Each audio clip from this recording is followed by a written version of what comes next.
आइए जानते हैं आज की कुछ अंतर्राष्ट्रीय खबरों को। पहले एक नजर आज की हेडलाइंस पर। जातीय जनगणना को हरी झंडी मिलने पर आ गया सीएम नीतीश का बयान, पीएम मोदी के लिए कही ये बात। मोदी सरकार ने राष्ट्रीय सुरक्षा सलाहकार बोर्ड में किया बड़ा बदलाव, पूर्व रॉ प्रमुख आलोक जोशी को बनाया अध्यक्ष। आतंकियों की खतरनाक पाठशाला का पर्दाफाश, टूलकिट में छिपे थे बचने के कोडवर्ड।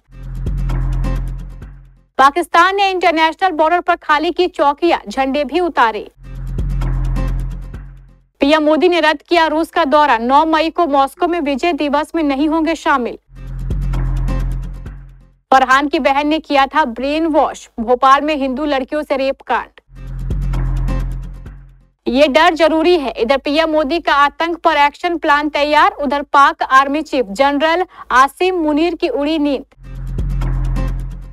पानी की किल्लत और युद्ध की तपिश के बीच गर्मी से बेहाल पाकिस्तान। मुंबई छोड़ी तंगी का रोना रोया, अब चारू और सोपा ने पलटी मारी। और शतक पर शतक जड़ने के बावजूद टीम इंडिया से नहीं खेल पाएंगे वैभव सूर्यवंशी। मोदी सरकार ने देश में जातीय जनगणना कराने का फैसला लिया है। बिहार के सीएम नीतीश कुमार ने इसके लिए प्रधानमंत्री नरेंद्र मोदी का धन्यवाद किया है। उन्होंने कहा है कि यह हमारी पुरानी मांग रही है। केंद्र सरकार के इस फैसले से विकास योजनाएं बनाने में मदद मिलेगी। सीएम ने कहा है कि केंद्र का फैसला सर्वयोग्य है। सीएम नीतीश कुमार ने एक्स पर लिखा, जाति जनगणना कराने का केंद्र सरकार का फैसला स्वागत योग्य है। जाति जनगणना कराने की हम लोगों की मांग पुरानी है। यह बेहद खुशी की बात है कि केंद्र सरकार ने जाति जनगणना कराने का निर्णय किया है। उन्होंने आगे लिखा, जाति जनगणना कराने से विभिन्न वर्गों के लोगों की संख्या का पता चलेगा, जिससे उनके उत्थान एवं विकास के लिए योजनाएं बनाने में सहूलियत होगी। इससे देश के विकास को गति मिलेगी। जाति जनगणना कराने के फैसले के लिए प्रधानमंत्री मोदी जी का अभिनंदन तथा धन्यवाद। पाकिस्तान के साथ चल रहे तनाव के बीच मोदी सरकार ने राष्ट्रीय सुरक्षा सलाहकार बोर्ड में व्यापक बदलाव किया है। इस महत्वपूर्ण कदम के तहत पूर्व रिसर्च एंड एनालिसिस विंग प्रमुख आलोक जोशी को बोर्ड का नया अध्यक्ष नियुक्त किया गया है। यह नियुक्ति भारत की राष्ट्रीय सुरक्षा को और मजबूत करने की दिशा में एक महत्वपूर्ण कदम माना जा रहा है।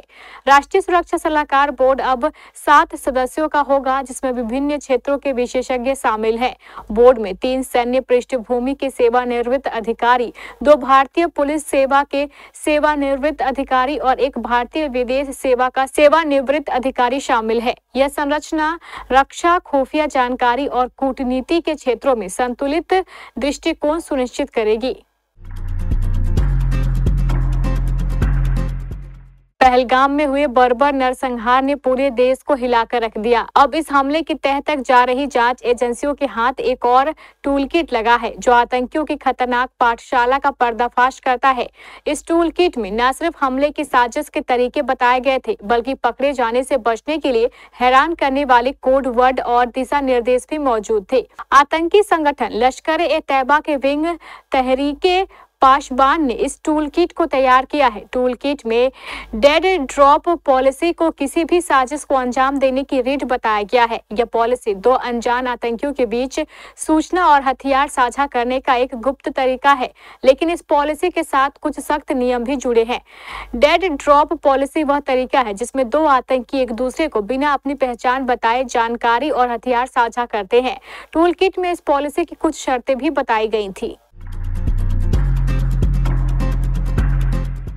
पहलगाम आतंकी हमले का जवाब देने के लिए प्रधानमंत्री नरेंद्र मोदी ने सेना को खुली छूट का ऐलान किया है। पीएम मोदी ने कहा है कि सेना जगह, समय और जवाब अपने हिसाब से चुने। पाकिस्तान को कड़ा जवाब देने से पहले भारत की तरफ की जा रही मजबूत तैयारियों के बीच सामने आया है कि दोनों देशों की अंतर्राष्ट्रीय सीमा की कुछ पोस्ट पर पाकिस्तान सैनिक पीछे हट गए हैं। पाकिस्तान की पोस्ट पर झंडे उतार लिए गए हैं। मीडिया रिपोर्ट ने बुधवार को पाकिस्तानी सेना के इंटरनेशनल बॉर्डर पर कई पोस्ट खाली कर देने की जानकारी दी। पाकिस्तानी सेना ने इस पोस्ट से झंडे भी हटा लिए हैं। पाकिस्तान ने कठुआ के परवाल इलाके में ये पोस्ट खाली किया है। पहलगाम आतंकी हमले के बाद जम्मू कश्मीर में एलओसी पर तनाव बना हुआ है। अभी सीजफायर का कई बार उल्लंघन हो चुका है। पहलगाम आतंकी हमले में 26 लोगों की मौत के बाद पाकिस्तान को कड़े जवाब की मांग हो रही है। प्रधानमंत्री नरेंद्र मोदी ने रूस का आगामी दौरा रद्द कर दिया है। वह अब 9 मई को मॉस्को में होने वाली विक्ट्री परेड में शामिल नहीं होंगे। रूस के राष्ट्रपति व्लादिमीर पुतिन के प्रेस सचिव दिमित्री पेस्कोव ने यह जानकारी दी। हालांकि रूस ने पीएम मोदी के मॉस्को दौरे के रद्द होने का कारण नहीं बताया है। कहा जा रहा है कि पहलगाम पर आतंकी हमले के बाद मौजूदा सुरक्षा स्थिति के मद्देनजर यह फैसला लिया गया है। हालांकि भारत की ओर से अभी इस पर किसी तरह की कोई प्रतिक्रिया नहीं आई है। इस महीने शुरुआत में विदेश मंत्रालय ने पुष्टि की थी कि प्रधानमंत्री नरेंद्र मोदी 9 मई को रूस में होने वाली विक्ट्री डे परेड में शामिल होने के लिए रूस के राष्ट्रपति व्लादिमीर पुतिन को आमंत्रित किया गया है। राजधानी भोपाल में गिरोह बनाकर हिंदू युवतियों के साथ दुष्कर्म और ब्लैकमेलिंग के मामले में पुलिस अब आरोपियों के परिवार की भूमिका को भी जांच के दायरे में लाने वाली है। दरअसल एक पीड़िता ने पुलिस को बताया था कि उसके साथ फरहान ने जो कुछ किया उसने इस बारे में उसकी बहन को भी बताया, लेकिन उसने बदनामी का डर दिखाया और कहा कि फरहान उसे पसंद करता है, इसलिए उसकी बात मानने में ही भलाई है। उसने कहा है कि यदि बात बाहर होगी तो लड़की होने के कारण उसकी ही बदनामी होगी। फरहान की बहन ने पीड़िता को इस हद तक ब्रेन वॉश किया कि वह उसकी बातों में आकर सब कुछ करने लगी जो फरहान ने उसे कहा। उसने बुर्के में अपनी सेल्फी भी भेजी और रोजा भी रखा। इस गिरोह में कुछ 6 आरोपी हैं, जिनमें मास्टरमाइंड फरहान है। इसके अलावा साहिल, साद, अली, अबरार और नबील हैं। पहलगाम आतंकी हमले के बाद से ही पाकिस्तान में खौफ है, क्योंकि इस हमले के बाद मंगलवार को भारतीय सेना के तीनों प्रमुखों के साथ हुई बैठक में पीएम मोदी कह चुके हैं कि आतंकियों के खिलाफ सेना को खुली छूट है। टारगेट और जगह भारतीय सेना खुद डिसाइड करेगी। पीएम के इस बयान के बाद पाकिस्तान को डर सता रहा है कि क्या भारत ने सर्जिकल स्ट्राइक वाले जो एक्शन लिया था अब उसका पार्ट 3 देखने को मिलेगा। पाकिस्तान के सूचना मंत्री अताउल्लाह तरार ने दावा किया है कि हिंदुस्तान अगले 24 से 36 घंटे में सैन्य कार्रवाई कर सकता है। हालांकि भारतीय कार्रवाई के डर के बीच पाकिस्तान गिदर भपकी से भी बाज नहीं आ रहा है। ऐसा हम इसलिए कह रहे हैं कि पाकिस्तान के पंजाब प्रांत की सीएम मरियम नवाज भारत को परमाणु हथियारों का डर दिखा रही है। साथ ही अटकलें हैं कि पाकिस्तान के army chief general Asim Munir Bharat के एक्शन के खौफ में खुद से छुपाते हुए फिर रहे हैं। भीषण गर्मी के कारण पिछले सप्ताह मध्य और दक्षिणी पाकिस्तान में तापमान 48 डिग्री सेल्सियस तक पहुंच गया। पाकिस्तान मौसम विभाग का कहना है कि आने वाले दिनों में तापमान 50 डिग्री सेल्सियस तक पहुंच सकता है। पाकिस्तान मौसम विभाग ने 26 से 30 अप्रैल तक लू चलने की भी भविष्यवाणी की थी तथा लोगों को एहतियाती कदम उठाने की सलाह दी थी। वॉशिंगटन पोस्ट की रिपोर्ट के मुताबिक पाकिस्तान के नवाज शाह में अप्रैल 2018 में दर्ज किए गए दुनिया के सबसे अधिक तापमान 50 डिग्री को पार करने की उम्मीद है। इस सप्ताह 21 देशों में 110 डिग्री फ़ारेनहाइट से अधिक तापमान का अनुमान है, जिनमें Pakistan, Iran, Kuwait, Saudi Arab, Mauritania, Bharat, Iraq, Qatar, Sudan आदि का नाम शामिल है। सुष्मिता सेन की एक्स भाभी और टीवी एक्ट्रेस चारू असोपा अपने तलाक के बाद से लगातार खबरों में बनी हुई है।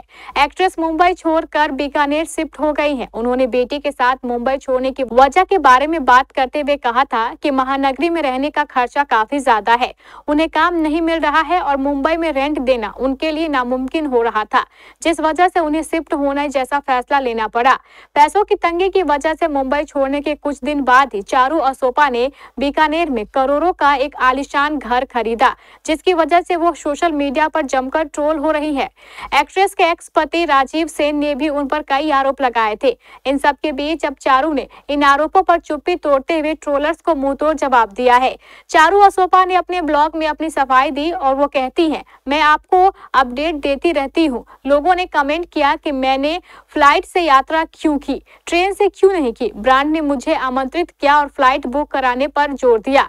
कुछ लोगों ने मुझे शॉपिंग करते हुए वीडियो बनाई और कहा ये तो गरीब है। पहली बात, मैंने कभी नहीं कहा है कि मैं गरीब हूँ। भगवान की कृपा से मैं ठीक से मैनेज कर रही हूँ, मुझे सहानुभूति नहीं चाहिए। मैंने टीवी से एक सचेत ब्रेक लिया है ताकि अन्य चीजों को एक्सप्लोर कर सकूं, यह मेरा निर्णय था। वैभव सूर्यवंशी ने आईपीएल में ऐसे कमाल की पारी खेली जिसकी पूरी दुनिया मुरीद हो गई।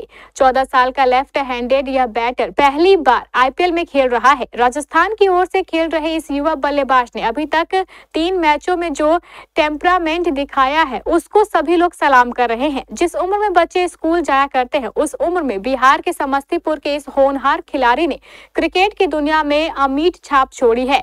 वैभव आईपीएल में 35 गेंदों पर शतक जड़कर दिखा दिया है कि आने वाले समय में वह स्टार बैटर बनकर उभरेंगे। वैभव की बेखौफ बल्लेबाजी को देखकर लोगों का कहना है कि ये खिलाड़ी जल्द टीम इंडिया की ओर से खेलते हुए नजर आ सकता है।